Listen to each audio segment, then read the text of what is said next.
सुप्रभात छात्रों, कैसे हैं आप सभी। मैं आशा करती हूँ कि आप सभी अच्छे हैं और कुशल हैं। मैं नीलम शर्मा, आपकी संस्कृत अध्यापिका। आज आपकी संस्कृत की कक्षा में हम करेंगे आपके पाठ 7 यानी कि आर्यभट्ट की एक बार फिर से पुनरावृत्ति, और उसके बाद हम करेंगे उसका अभ्यास कार्य। ठीक है। आर्यभट्ट जो थे, कौन थे वो? एक ज्योतिष थे, ज्योतिष शास्त्र के ज्ञाता थे। ठीक है। और उन्होंने आर्यभट्टीय नाम की एक ग्रंथ की रचना की थी। एक बार फिर हम आपकी बुक के द्वारा, आपकी पाठ्य पुस्तक के द्वारा हम आर्यभट्ट जी के बारे में पढ़ लेते हैं। आइए हम आपके पाठ 7 की यानी कि आर्यभट्टा पाठ की एक बार फिर हम पुनरावृत्ति कर लेते हैं। यानी कि एक बार फिर हम महान गणितज्ञ खगोलविद आर्यभट्टा जी के बारे में पढ़ लेते हैं। ठीक है। आइए, और फिर उसके बाद हम इसका अभ्यास कार्य भी करेंगे। ठीक है, चलिए बुक की सहायता से पढ़ लेते हैं। आर्यभट्टः महान गणितज्ञ खगोलविद आसीत्। आर्यभट्ट महान गणितज्ञ और खगोलविद थे। आर्यभट्टस्य जन्म 476 तमे ख्रीष्टाब्दे बिहार प्रदेशस्य पाटलिपुत्रे अभवत्। आर्यभट्ट का जन्म सन 476 ईस्वी में बिहार प्रदेश के पाटलिपुत्र में हुआ था। तदानीं पाटलिपुत्रस्य नाम कुसुमपुरम आसीत्। तब पाटलिपुत्र का नाम कुसुमपुर था। आर्यभट्टः विश्व प्रसिद्धस्य नालंदा विश्वविद्यालयस्य कुलपति आसीत्। आर्यभट्ट विश्व प्रसिद्ध नालंदा विश्वविद्यालय के कुलपति थे। आर्यभट्टस्य प्रमुखा कृत्यः आर्यभट्टीयम्। आर्यभट्ट की प्रमुख कृतियाँ आर्यभट्टीयम्, दशगीतिका, आर्यभट्ट सिद्धान्तम्, तंत्रम् च सन्ति। ठीक है। यानी कि आर्यभट्ट की प्रमुख कृतियाँ कौन कौन सी थी? आर्यभट्टीयम्, दशगीतिका और आर्यभट्ट सिद्धांत है। एतासु कृतिषु आर्यभट्टीयम् प्रमुख अस्ति। इन सब में सबसे प्रमुख क्या है? आर्यभट्टीयम्। ठीक है। इन सब कृतियों में सबसे प्रमुख कृतियाँ इनकी आर्यभट्टीयम्। आर्यभट्टीय नामके ग्रंथे ज्योतिष विषयः वर्गमूलं, घनमूलं, समानत श्रेणिः तथा विभिन्न प्रकाराणां समीकरणां वर्णनम् अस्ति। आर्यभट्टीय नामक ग्रंथ में ज्योतिष विषय, वर्गमूल, घनमूल, समानता श्रेणी तथा विभिन्न प्रकार के समीकरणों का वर्णन किया गया है। आगे है आर्यभट्टीयस्य गणित भागे अंकगणितः, बीजगणितम्, त्रिकोणमितिः च सन्ति। आर्यभट्टीयम् के गणित खंड में अंकगणित, बीजगणित और त्रिकोणमिति है। अस्मिन् एतत् भिन्नं द्विघात समीकरणं घात श्रृंखलाय योगः ज्यानाम एका तालिका च सन्ति। इसमें भिन्न द्विघात समीकरण, घात श्रृंखला का योग, ज्यानाम एका तालिका और स्याइन की तालिका भी है। फिर से देखेंगे। इसमें विभिन्न द्विघात समीकरण, घात श्रृंगाल योग और साइन की तालिका भी है। आर्यभट्टः पाई इत्यस्य प्रमाणिकं मानं 3.1416 इति निरूपितवान्। आर्यभट्ट ने ही पाई के प्रमाणिक मान यानी कि आर्यभट्ट ने पाई के प्रमाणिक मान इस मान को निरूपित किया था। एतत् मानम् आर्किमिडीस् महोदयस्य अपेक्षया अधिकं प्रमाणिकम् अस्ति। यह मान, कौन सा मान? आर्यभट्ट का पाइन का मान आर्किमिडीज के द्वारा आर्किमिडीज के द्वारा से ज़्यादा अधिक प्रमाणिक माना गया है। आर्यभट्टः इसमें बताया गया है कि इस मान को आर्किमिडीज ने जो मान दिया था उससे ज़्यादा अधिक प्रामाणिक माना गया है। किसको? जो आर्यभट्ट ने दिया है उससे ज़्यादा प्रामाणिकता दी गई है। इदिम इथितम अवर्ण्यते, इसमें बताया गया है, इसमें आर्यभट्ट ने बताया है कि चतुराधिकम शतमष्ट गुणम कि यदि 100 में से 4 जोड़ें, यदि 100 में 4 जोड़ें, द्वाषष्टि स्तः सहस्राणाम, 100 में से 4 जोड़ें 8 से गुना करके फिर क्या आएगा? द्वाषष्टि स्थताम, यानी कि 62,000 जोड़ें। इस विधि से क्या होगा? एक बार फिर से देखेंगे आप। उन्होंने अपने इसमें पाई में इस मान में बताया है कि 100 में से 4 जोड़ें और 8 से गुना करके फिर 62,000 जोड़ें, यानी कि 62,000 जोड़ें। इस विधि से आगे देखेंगे। अयुतद्वत्स्य विश्वकंभस्य आसनौ व्रत परिणः, तो इस विधि से 20,000 परिधि वाले व्रत का व्यास ज्ञात किया जा सकता है।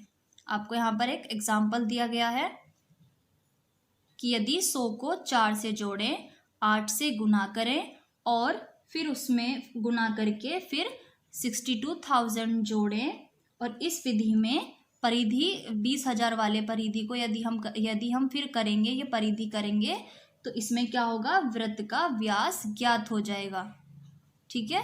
आर्यभट्टः त्रिभुजस्य क्षेत्रफलं वर्णयन् अकथयत्, आर्यभट्ट ने त्रिभुज के क्षेत्रफल का वर्णन करते हुए कहा है, त्रिभुजस्य फल शरीरम, कि त्रिभुज के भुजाओं का योग, त्रिभुजस्य फल शरीरम समदल कोटि भुजांग्र संवर्गः, इसमें इन्होंने कहा है कि त्रिभुज की भुजाओं का योग उसके परिणाम के बराबर होता है, कि त्रिभुज के भुजाओं का योग उसके परिणाम के बराबर होता है। अर्थात कस्यापि त्रिभुजस्य क्षेत्रफलं लंबेन सा भुजाया अर्धस्य गुणनफलस्य परिणामस्य भवति इति।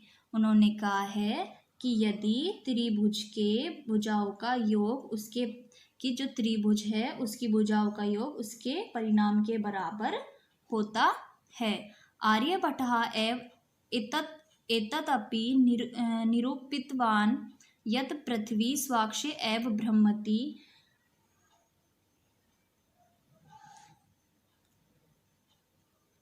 पृथ्वी अन्य ग्रहाः च सूर्यस्य परिक्रमा कुर्वन्ति इत्यपि अन्वेन श्रामविपितं आर्यभट्टस्य गौलपादस्य 9वें श्लोके वर्ण्यम आर्यभट्टः कथयति सा। जो ये है पृथ्वी अपने अक्ष पर घूमती है, इसका निरूपित भी किसने किया था? आर्यभट्ट ने। ठीक है, उन्होंने बताया था कि पृथ्वी अपने अक्ष पर घूमती है। इस सिद्धांत का प्रतिपादन भी आर्यभट्ट ने ही किया था। आगे है, पृथ्वी अन्य ग्रह चे सूर्यस्य परिक्रमा कुर्वन्ति, पृथ्वी तथा अन्य ग्रह सूर्य की परिक्रमा करते हैं।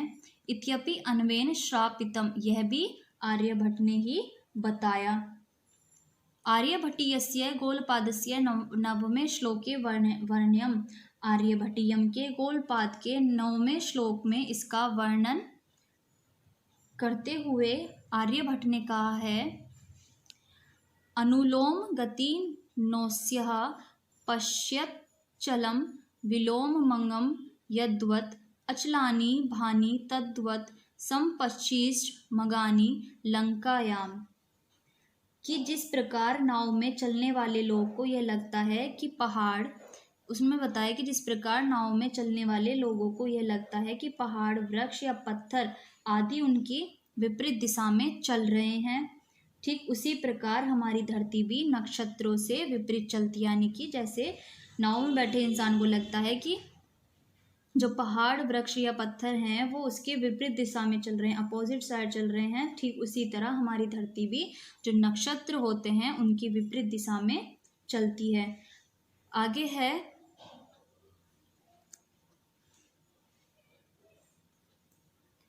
ये आपका श्लोक है और ये उसका अर्थ दिया गया है। अस्य भाव यानी कि इसका अर्थ है अस्ति, यह है यथा नौकायाम जना जलधाराय प्रवाहेन अग्रे सरन्ति तथा चा ते चिंतयन्ति यत वृक्षा पाशिणी पर्वता अद्य विपरीत यान्ति। इसका यह भाव है कि यदि नाव में बैठे लोगों को यह लगता है कि पहाड़ वृक्ष और पर्वत उनकी विपरीत दिशा में चलते हैं तथैव गतिमानायां पृथ्व्याम् अस्नाम अपि नक्षत्राणि विपरीत दिशायां चलमानानि दृश्यन्ते इति। उसी तरह पृथ्वी भी, हमारी धरती भी नक्षत्रों के विपरीत चलती है। आर्यभट्टस्य भारत विज्ञाने अतुलनीय योगदानं वर्तते। आर्यभट्ट ने भारत के विज्ञान के क्षेत्र में विशेष योगदान दिया है। अतएव अस्माकं प्रथमा अंतरिक्षयानस्य नामः आर्यभट्टः इति कृतम्। जिस कारण हमारे पहले अंतरिक्षयान का नाम आर्यभट्ट रखा गया। अभ्यास कार्य कर लेते हैं। पहला है हमारा एक पदेन उत्तरत। आर्यभट्टस्य जन्म कुत्र अभवत। आर्यभट्ट का जन्म कहाँ हुआ था? पाटलिपुत्रे। आर्यभट्टीयम कस्य कृतिः। आर्यभट्ट, इसमें आएगा आपका आर्यभट्टस्य। पाटलिपुत्रस्य प्राचीनम नाम किम आसीत्। कुसुमपुरम। आप इसमें लिखेंगे कुसुमपुरम। त्रिभुजस्य क्षेत्रफलम कहा अण्वर्यते। तो ये आएगा आपका आर्यभट्टः। अस्माकं प्रथमा अंतरिक्षयानस्य नाम किम आर्यभट्टः। पूर्ण वाक्य में आएगा आपका आर्यभट्टः कस्य विश्वविद्यालय कुलपतिः आसीत्। तो आप इसमें लिखेंगे आर्यभट्टः विश्व प्रसिद्ध नालंदा विश्वविद्यालयस्य कुलपतिः आसीत्। खा है आपका आर्यभट्टस्य प्रमुखा कृतयः का सन्ति।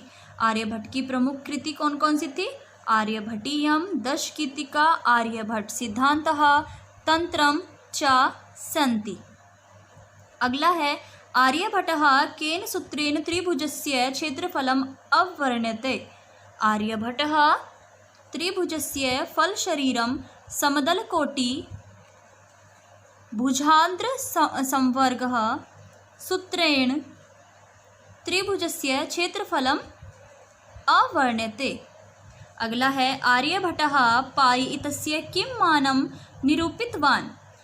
तो आप इसमें लिखेंगे प्रामाणिकम मानं 3.1416 इति आर्यभट्टः पाई इत्यस्य। अगला है आर्यभट्टीय नाम के ग्रंथे केषां वर्णनम् अस्ति। इसमें आप लिखेंगे ज्योतिष विषयः वर्गमूलम घनमूलम समान्तः श्रेणी तथा च विभिन्न प्रकारणम समीकरणम वर्णनम् अस्ति। यह आपका पूर्ण वाक्य हो चुका है। अगला है आपका प्रश्न निर्माणम कुरुतः।